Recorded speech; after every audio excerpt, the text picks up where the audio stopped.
whether it's patching or cutting grass or putting lights in or whatever the job may be, it's done by some quality people. And I got to meet several of those, and I think they do a fantastic job. Also, I served on the Office of Aging as a liaison, and I met Masona Miller, who is a great lady, does a great job. Some of the things that she worked on was we were able to get this year was a grant for the Meals on Wheels for the senior citizens, which is a great program.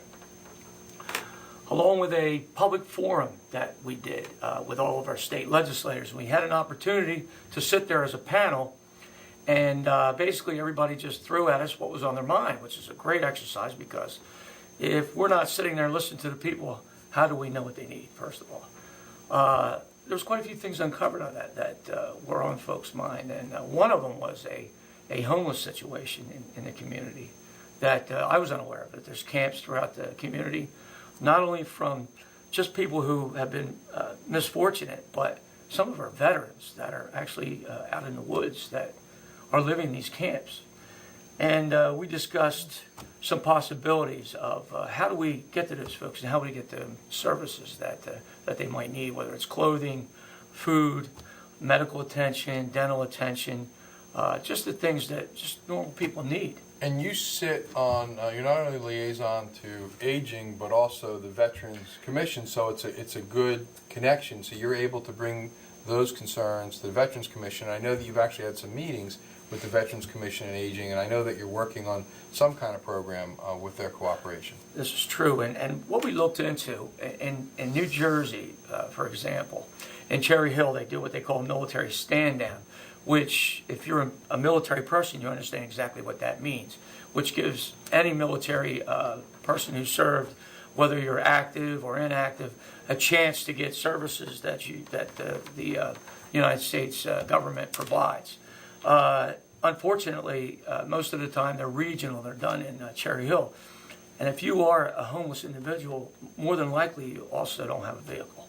So we're looking into possibly doing a combined veterans and homeless outreach for the people of the community. I mean, we have to do something as county freeholders and as representatives to make sure that we're doing everything we possibly can to reach out to those folks. Maybe there's a program that we can plug them into that can get them housing, get them a job, get them dental work, or whatever they might need. So the veterans are very excited about it. I know that you've worked very closely with the Veterans Commission. They have told me how pleased they are. You're a very active liaison and work very hard. And I know the veterans are very important to you. Well, they are. My father served in the Korean War, and we've had many a conversation about his involvement and how he risked his life for the country. Some of the stories from Korea. My son just recently came back to us from the Air Force. He served 4 years, and I now have a granddaughter and a daughter-in-law he brought back with him, which I'm very excited about. But I do have a passion for the veterans. The county has bought ground, as you know, out in Upper Deerfield. There's a beautiful cemetery out there where my father is buried. And I was so grateful that there was that option. And my mother was tickled to death that the graveyard existed and the property for the veterans was Yeah, there. I was on the board when we did that. Must be 10 to 12 years ago now, probably about 10 years ago. And there was some pushback about, well, can we really afford to spend it? And is that an appropriate use of county money? Because there's a veterans cemetery a couple of hours north. And our response was, the veterans have put their lives at risk. Our country is where it is today. We're safe, we're free because of veterans. The least we can do is provide a final place of rest for them. And even more than for them, for their survivors, because this other veteran cemetery was so far away, a couple of hours away, that it was impractical, particularly if you think about if a veteran passes at an advanced age, their spouse is not going to have the strength or the opportunity to go back and forth. So now there's this beautiful site, and as you know, we're now working on some type of chapel, and there's been some discussion about that. But I know that you work very closely with the Veterans Commission on the concept of the chapel. Yes, we have, and we've moved very far with it. We're very close to breaking ground at a fraction of the cost of the other chapel that's built in several other counties. So we're very pleased at the work that we've done to keep the numbers down And you know, if it wasn't for the veterans, we wouldn't be able to enjoy the quality of life that we enjoy.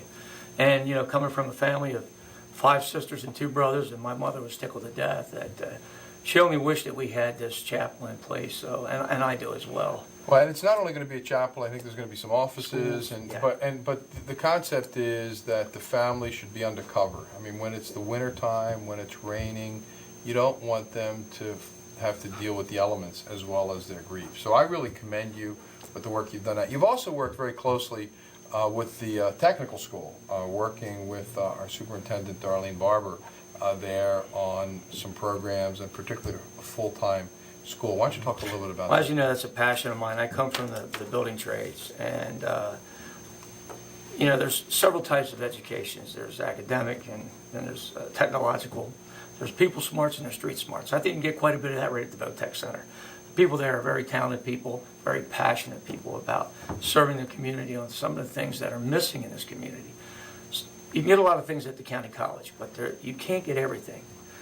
You need a VOTEC school, and I promote a full-time VOTEC. I think we have the ability. They certainly have the educated trainers out there, the space, and we're working on more grant money to turn this into a full-time school. She's already expanded this year. I believe there's over 600 students that have already applied this year, which is incredible. And there is some maneuvering right now to expand it maybe to the other side of the county. We're still looking into that on a nursing program possibly.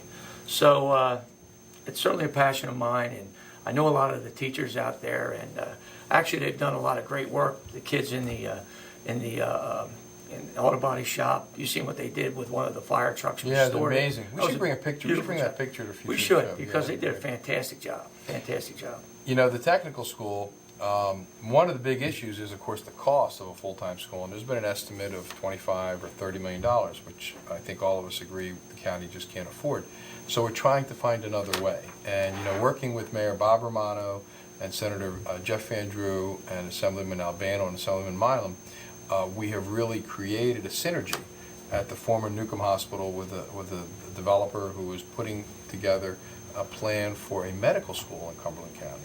And at the medical school, the city is also going to bring, I think, their EMTs over there.